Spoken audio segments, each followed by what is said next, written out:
All right, you are the Hebrew Israelites coming in once again, week in, week out, to prophesy the downfall of this wicked kingdom, which is Babylon the Great, man, aka America, man.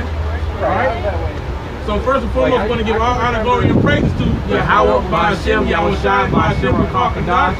Double honor to the apostles and the great millstone. Much love to you brothers out there pushing this word faithfully and sincerity, man. All right, and this wicked place is vexation unto us, man. All the things that we go through on a daily basis just remind us how wicked this place is, man. We just got a couple of precepts because you people, man. Because you people are doing wickedness, man, under the direction of Esau. Under the direction of Esau and under the traditions you've been taught by the people that raised you, man, in many cases, you know? Even if you was raised by the streets, you have certain things that you follow to do that are pure wickedness, man. Thus saith the Lord. Go ahead. All right, I got Exodus 23, verse 2. It says, thou shalt not follow a multitude to do evil. We can't follow a multitude to do evil, you know? Be not conformed to this world, man. If you see a big, large group of people going to do something, I guarantee you it's damn near wickedness, man. You know? Everybody smoking weed is wicked. You see? But whatever the case may be, man, it's wickedness. So we're supposed to be against that, man. You know? As a matter of fact, it tells you in the scriptures that the path we're supposed to be on, only one man can go at a time. That's how narrow it is, man. You know? So don't go the wide path. Many there be that go in thereat. But the way thereof is destruction, man, and death. See? Just a couple quick precepts off the top of the head to back that up, man. I'll read it over again.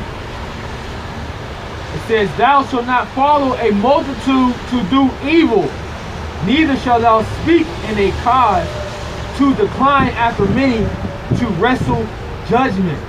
Right. See? And that's what our people, we see our people do that all the time. They wrestle the judgment that we give to them, man. Really, the judgment of Yahweh Shai, man. Because the scripture says what? Judge righteous judgment. But yet, out of you people's mouth, what do you say? Only God can judge me. That's not true. You're not going to find that verse, that phrase, nowhere in the Bible. Nowhere in the Bible you're going to find only God can judge me. Because judges have to be on the earth, which is the matter of judging righteously. See, there's a difference, man. Leviticus 19:1.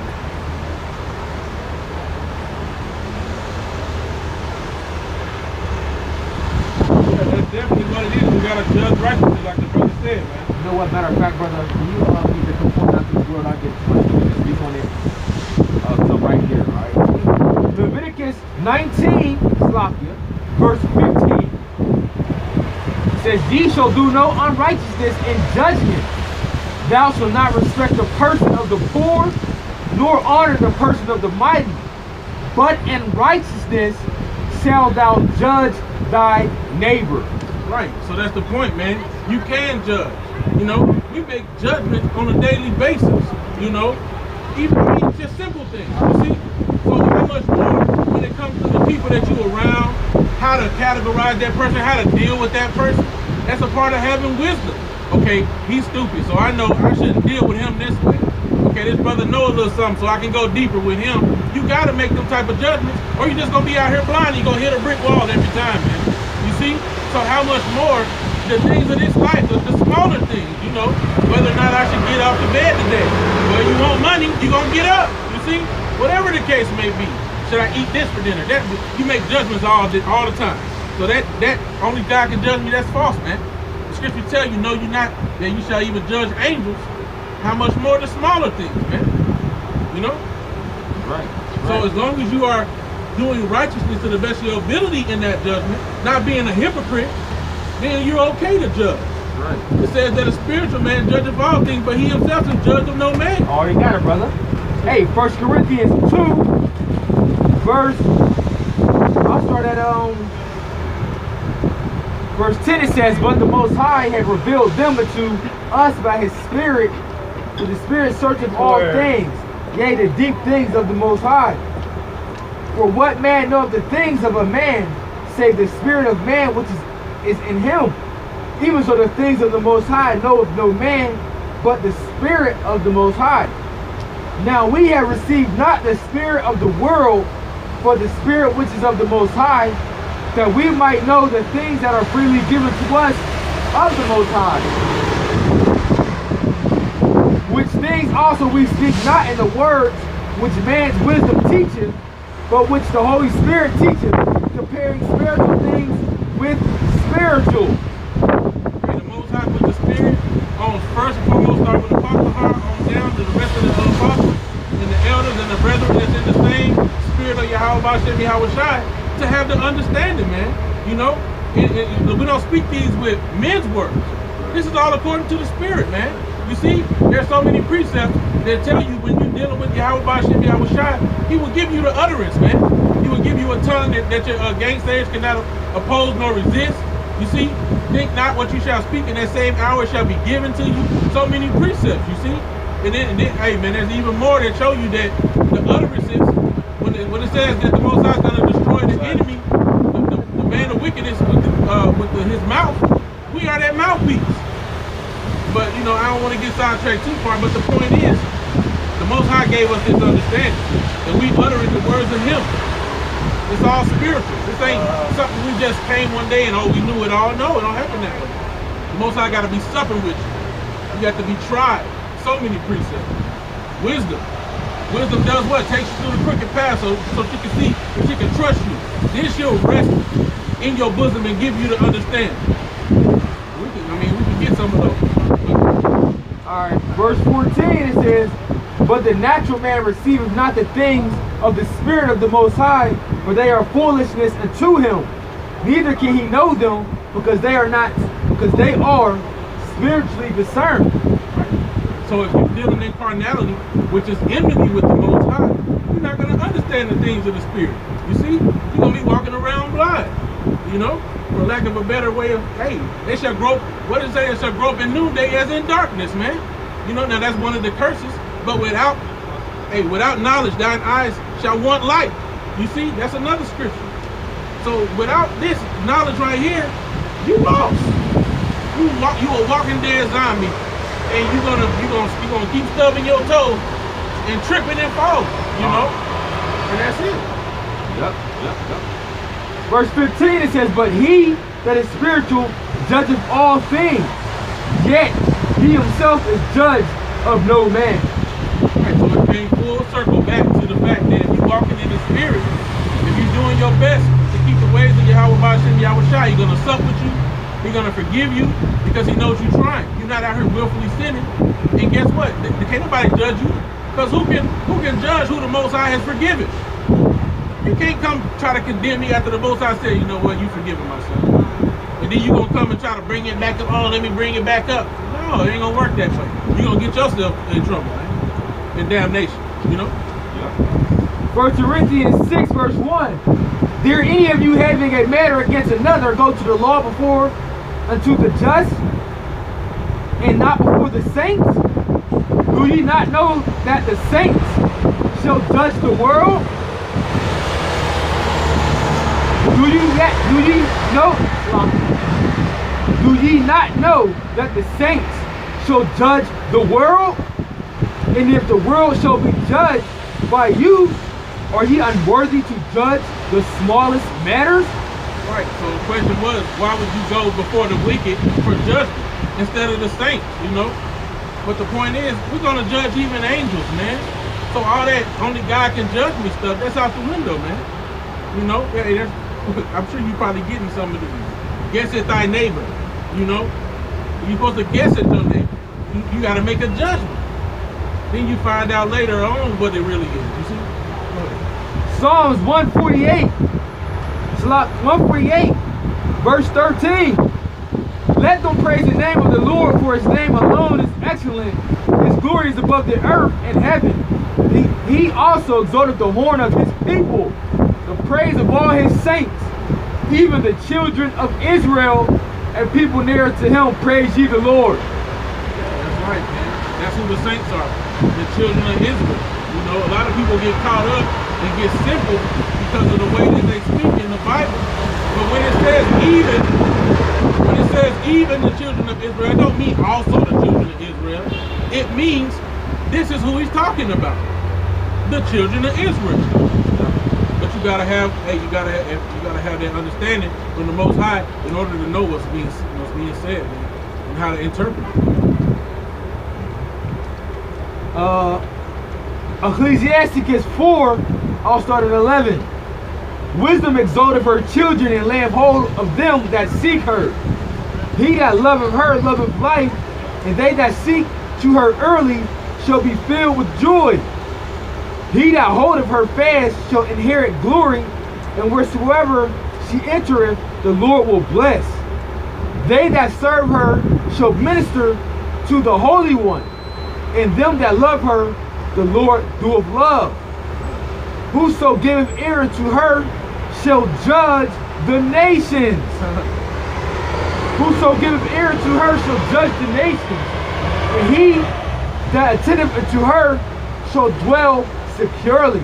Now we ultimately know all of Israel shall be saved on the dwell securely part. But look, what did it say? He's going to minister unto the Holy One. Now we know the 144,000 are going to be around the throne of the Most High, right?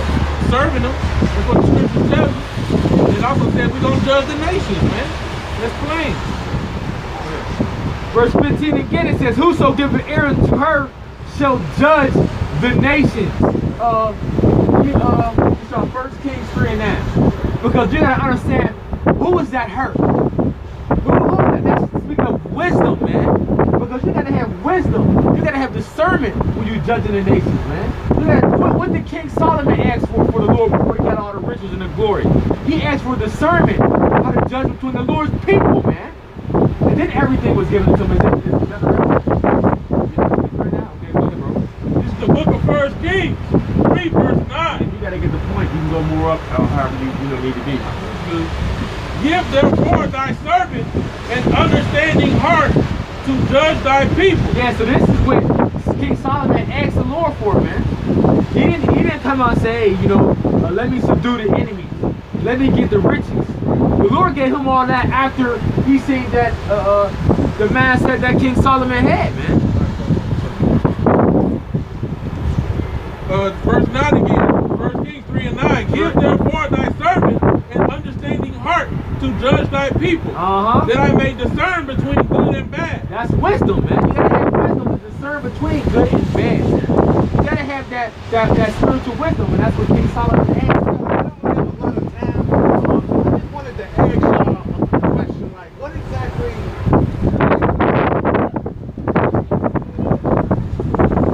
Where do y'all believe we come from? Where we come from? Yeah. We come from the land of Israel. That's what my mom is into. Like, she's into, like, that. Exactly. Right. Exactly. So that's what she's trying to get me to get out of what we've been taught and taught our whole lives, basically. Right. Now, go ahead, bro. I'll give you a brief history. All right, because before we got into the land of Africa, right, we ran there from the Roman persecution in 70 AD when our homeland got taken down. So we fled into more of the parts of Western Africa and Northern Africa, mainly West Africa, but in other places around the world, like Europe and all these places. That's why we're scared going to the first all across the world. But when we got besieged by the Romans, which were the Edomites according to the Bible, that's where we fled to. So when it was time to grab us up to go into the captivity, which we're here in America, they grabbed us from Africa. But now the question is, you got to ask yourself, do deep history and say, how did they know who we were in Africa? Remember, we was all dark people. So how did they get the distinction? Because our customs were different. These were our customs. And then part of it, in a way, how we carried ourselves. A lot of things. How we killed animals, the language we spoke, all of those different things. It's deep into it, like right now. Right. This is why I want to communicate to you. But then, it'll go a little further. And then we got the Africans grabbed us up. The Arabs built the slave ships, and we got sold into slavery. Right, now you have to understand that our enemy has set it up. He set up little traps everywhere to try to pull you back in to believe everything that everybody else believes. He done changed the names of lands. He done changed maps around. Yeah. So you got to look at it. When they say the Middle East, really, that's still connected to the continent of what he calls Africa. And that land wasn't originally called that. It was the land of Ham. Right. It was named Africa by Afrikaners. So they took over these lands and called them after their names and changed everything around. So now there's this narrative of we from Africa, technically, yeah. But they call it the Middle East now. You see? But they're still connected by a strip of land to Africa. That's why Jesus ran into Africa from Bethlehem. You see? Into Egypt. You see? So it's a deception out there. In the book of Psalms it tells us he have taken crafty counsel against thy people. So every time he gets, he's gonna tell you are African. You know, hey, matter of fact, you ever heard of that Blackish, I think it's called? You know, ain't that the one where they do like musical situations? Yeah. Remember that one that said we built this? I don't watch it, but I know of the show. Don't watch shows like that. They do. I mean, even look at Black Panther. That was a big push for these the same people.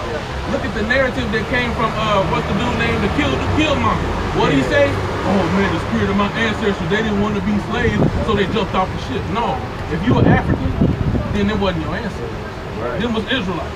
But they gonna keep pushing that to keep everybody believing we African. Like I said, I'm not completely down because I go on because my mom and my older brother, he even switched his name from what it was to Ismail Shakur, like because he know that's not his, that was the name that was handed to him from so he tried to pick me down with it and my mom, but now that I see my mom is starting to get more, and I mean bro, when I say she's deep into it, I mean she's deep into it, and now I see her, I see him, and I always had a mind to question what we have here, especially with the knowledge of our history and what really happened to us, is really trying to find out, because we don't know who we are. Right.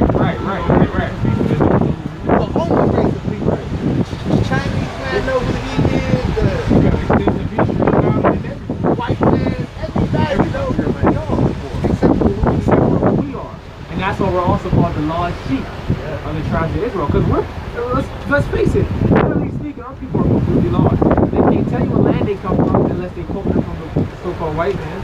They can't tell you the race of people because our people, like these people right here, they don't know that they're one nation. Yeah, that's crazy because my mom is so into like the Israelites and finding out really where we come from and understanding that we're not African. We're not right. You know what I mean? Like we're soul. And then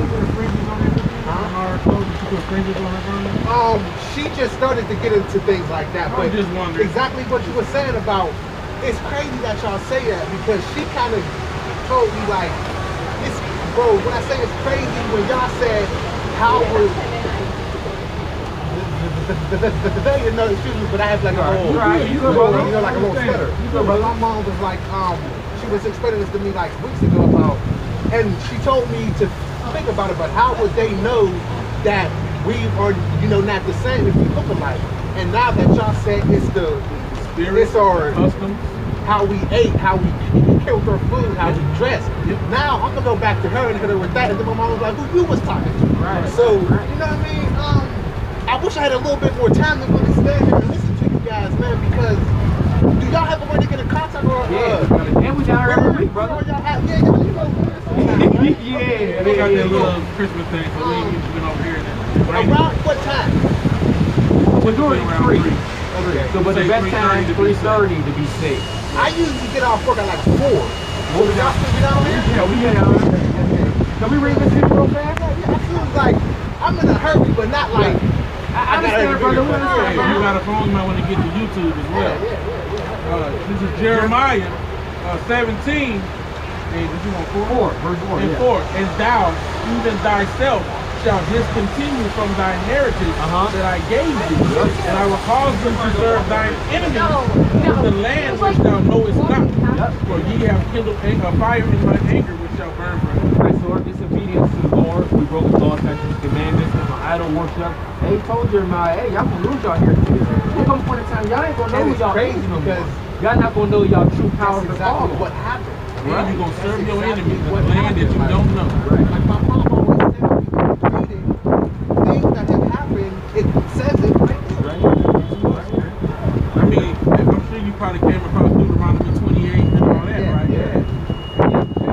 that's what sparked it for me, and then I grew in it. Now what I'll say is, would I go legally change my